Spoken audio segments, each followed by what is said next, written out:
This is the cream of the crop. What's up, ladies and gentlemen? This is Colin the Crow Clark, and I am the resident dummy of Gears Esports. But today, we're going to go over a little guide on how to pave your own path to pro with the competitive settings for version 1. And now that we've introduced 2 new game modes, and we will be playing across Control, Execution, and Escalation. Let's get things started, though, with how you go about picking the maps in a best of 3 versus a best of 5. As you can see, we have the map and host selection screen here. The higher seeded team is always going to choose which team they wish to act as, whether that's Team A or Team B. If you choose Team A, you get to ban out and pick first in this selection for the best of 3. And as you can see, it's banning 2 control maps, followed by a pick for the control map, and then the Team B gets to pick the faction. So if you're picking the map, you're probably not going to be able to play COG, because on most maps, you'll have a team that wants to play as COG when they know that it's not their map pick. When it comes to execution, though, Team B gets to ban the first execution map and pick the execution map. So you got to figure out, if you're a team that really favors control over execution and you want to pick your own map on control, looks like you're picking Team A.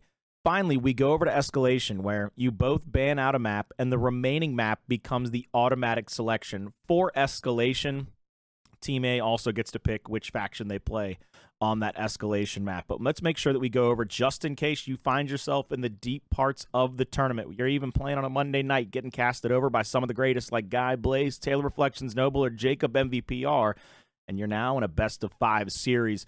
You want to do the same thing where you pick Team A or B. Same setup, though. Couple of a ban for a control map, and then Team A also picks control map 1. Team B will pick their faction, and then they pick a control for map 4. You're going to ban and pick your control maps early, and then you do the same thing for execution, and then finally Escalation will wrap things up where you both ban out a map, and the remaining map becomes the Escalation map that you will pick. The team that picks the faction, though, remember this at all times, will be hosting the map. So when you're COG, you're also hosting. The Locust or Swarm side will also always be on that faction picked side's host. So when you're trying to figure out whether you want to be Team A or Team B, there's a lot of factors to take into account, but most of the time you'll see the higher seeds go ahead and take Team A so that they can get that first ban out of the way. They want to get their auto ban under control and try to dictate what maps you're probably going to see later in the series. Let's move things on over to Control, which to me, I love this game mode. I really think it's a great idea and a great addition to our cycle and our series. There's only going to be 4 possible maps that you play Control on: District, Reactor, Regency, and Training Grounds. In the Control settings, you got to make sure you go in and select these and make sure these are all properly placed before your match starts so that there's no dispute. There is no protest. You make sure you get these settings correct. So with bots off, round to win 1, the score limit is 300, execution rules off, ring capture time off, respawn time of 7 seconds, down but not out 20, weapon respawns after pickup, gameplay tuning, assist enabled, stand in ring to capture has to be turned on. You have to be in the ring in order to gather and garner those points for Control. Ring score per ring 75, the size of the ring could be large, and then individual respawns, definitely have that on. You don't want those wave respawns to deal with. But there is something you need to keep in mind. When you play Control, you need to make sure that you officially start thinking about the weapon swaps for each map. And the weapon swaps we're going to go over with right now. I'm going to turn my cam off so that I can have a full screen selection so you can see maps and what weapon swaps to do with each map. So here we go. We're going to start off with District and its weapon swaps, Reactor and its weapon swaps, Regency and its weapon swaps, and finally, Training Grounds and its weapon swaps. Make sure you take note of this. If you need to take a screenshot, it's right there for you in front of you. You can easily take a screenshot of this and have it by your side to make sure you get it right each and every time. You got to go in to the weapon settings and make sure you get these disables and these swaps correct before you start the control map. Because once again, you don't want to protest. You don't want any disputes.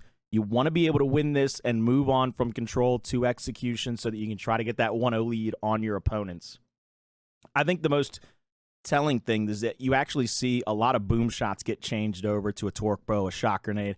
I think that's going to be very interesting and very telling on how teams and what teams pick what maps, whether they like more of a precision weapon, if they like the explosive rockets. It'll be a very interesting side effect of how you take your map selections and your bans in the process earlier that we spoke about. And as we take one last look at this, we'll move on over to Execution, ladies and gentlemen. We go back to the old school Execution 2.0, making its return to Gears Esports, where it's a single life game mode. It's going to be played on 4 different possible maps: Canals, Checkout, Clock Tower, and Tomb. 2 of those maps, very old school, coming back from way back in the time machine. Checkout is also an old school map for a lot of fans from Gears 3 coming into Gears 5. And then finally Tomb, the map designed by Strangulate. It's made its way into Execution 2.0. It seems to be a fan and player favorite. Only a few weapon swaps to worry about. On Canals, no double long shot. You move that straight into shot grenades. Checkout, no weapon swaps to be spoken of. Clock Tower, none to be spoken of. Tomb, you're going to move that Boltok over to a shock. Frag to long shot. Hammer burst disabled. Long shot to torque and mulcher over to fragmentation. No heavy weapons on the map to worry about. And let's take one little look over at the settings for Execution 2.0. 6 rounds to win. 2-minute time limit. Mitigated damage on the execution rules. Down but not out. Still 20 after pickup. Assist enabled. The classic stalemates are on. Overtime ring on. Overtime duration 30 seconds. Ring capture time 4. And the ring locator display in the final 15 seconds of each round. I really like how we have tried our best to get rid of the stalemates so that you don't have those marathon games, those forever games. It gives teams something to play over, positioning, power weapons. There's a lot of different options. Find out what works best for your team, practice around that, and then try to use that to win your Execution 2.0 matches in your tournaments, whether they be in Challengers, UMGs, whatever you find yourself playing. These are the settings, these are the maps, and these are the way that you want to find yourself on top in Execution 2.0 in competitive settings version 1.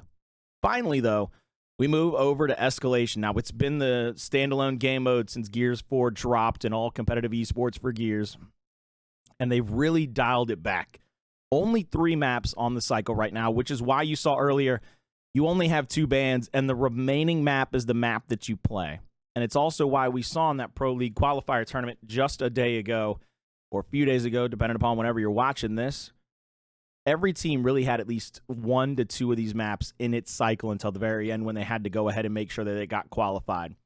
Let's talk real quick about the settings, because something that a lot of people need to make sure they keep note of, and I think really need to take a lot of attention to, is that very first one that has all those asterisks around it. You need to really read that one, memorize it, and have it remembered each and every time you load up an Escalation map.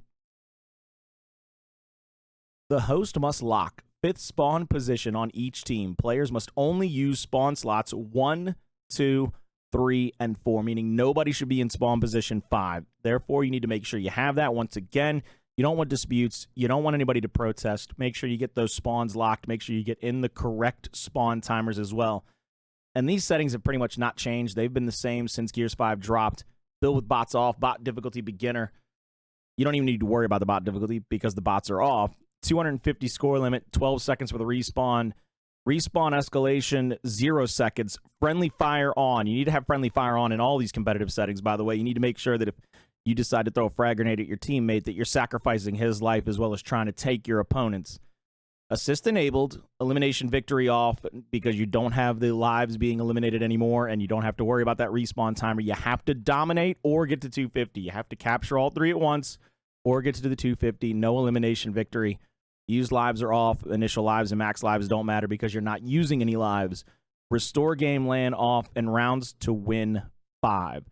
These are the dummy settings, really. They've really boiled this down to the most simplistic version to make the game very streamlined, very easily understandable for everybody out there. And let's go back over real quick, and I'll have a few more things to say, and then we'll shut the video off. It's going to be a very easy one to go over.